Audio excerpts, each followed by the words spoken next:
ಬಂಧುಗಳೇ, ನೀವೆಲ್ಲರೂ ಅತ್ಯಂತ ಕಾತರದಿಂದ ಕಾಯುತ್ತಿದ್ದಂಥ ಕ್ಷಣ ಸನ್ನಿಹಿತವಾಗಿದೆ.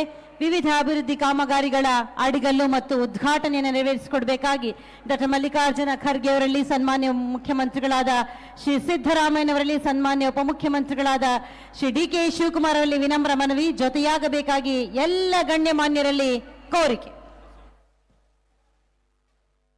ಅಲ್ಪಸಂಖ್ಯಾತರ ಕಲ್ಯಾಣ ಇಲಾಖೆ, ಪಂಚಾಯತ್ ರಾಜ್ ಇಂಜಿನಿಯರಿಂಗ್ ಇಲಾಖೆ ಕಲಬುರಗಿ, ಸಣ್ಣ ನೀರಾವರಿ ಇಲಾಖೆ, ಕರ್ನಾಟಕ ನೀರಾವರಿ ನಿಗಮ ನಿಯಮಿತ, ಹೀಗೆ ಅನೇಕ ಇಲಾಖೆಗಳ ಅನೇಕ ಯೋಜನೆಗಳಿಗೆ ಶಂಕುಸ್ಥಾಪನೆಯನ್ನು ನೆರವೇರಿಸ್ತಾ ಇದ್ದಾರೆ.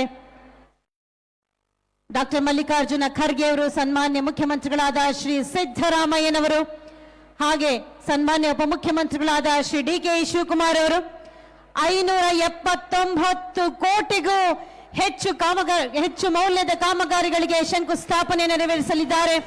ಜೊತೆಗೆ KRIDL ಇಲಾಖೆ ಕಾರ್ಯನಿರ್ವಾಹಕ ಅಭಿಯಂತರರು, ನಿರ್ಮಿತಿ ಕೇಂದ್ರ ಕಲಬುರಗಿ, ಹೀಗೆ ಅನೇಕ ಇಲಾಖೆಗಳು 688 ಕೋಟಿಗೂ ಮಿಗಿಲಾಗಿ ಮೌಲ್ಯದ ಕಾಮಗಾರಿಗಳ ಉದ್ಘಾಟನೆಯನ್ನ ನೆರವೇರಿಸಿದ್ದಾರೆ. ಪ್ರಿಯ ಬಂಧುಗಳೇ, ನಿಮ್ಮೆಲ್ಲರ ಸಾಕ್ಷಿಯಲ್ಲಿ ಸಮ್ಮುಖದಲ್ಲಿ ಡಾಕ್ಟರ್ ಮಲ್ಲಿಕಾರ್ಜುನ ಖರ್ಗೆ ಅವರು, ಸನ್ಮಾನ್ಯ ಮುಖ್ಯಮಂತ್ರಿಗಳಾದ ಶ್ರೀ ಸಿದ್ದರಾಮಯ್ಯನವರು, ಉಪಮುಖ್ಯಮಂತ್ರಿಗಳಾದ ಡಿ.ಕೆ. ಶಿವಕುಮಾರ್ ಅವರು, ಜಿಲ್ಲಾ ಉಸ್ತುವಾರಿ ಸಚಿವರಾದ ಶ್ರೀ ಪ್ರಿಯಾಂಕ್ ಖರ್ಗೆ ಅವರು ಎಲ್ಲರೂ ಜೊತೆಯಾಗಿದ್ದಾರೆ. ಡಾಕ್ಟರ್ ಅಜಯ್ ಸಿಂಗ್ ಕೂಡ ಜೊತೆಯಾಗಿ ಜನಪರವಾಗಿರುವಂತಹ ಕಾರ್ಯಕ್ರಮವನ್ನ ಉದ್ಘಾಟಿಸಿದ್ದಾರೆ.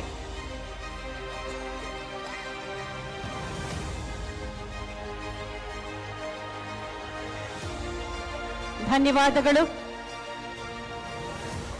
ದಣಿವರಿಯದ ಧೀರ ನಾಯಕ, ಸನ್ಮಾನ್ಯ ಉಪಮುಖ್ಯಮಂತ್ರಿಗಳಾದ ಶ್ರೀ ಡಿ.ಕೆ. ಶಿವಕುಮಾರ್ ಅವರ ನುಡಿಗಳನ್ನ ಆಲಿಸುವಂತಹ ಸಮಯ ಇದಾಗಿದೆ. ಬಂಧುಗಳೇ, ಜನಸೇವೆಗೆ ಸದಾ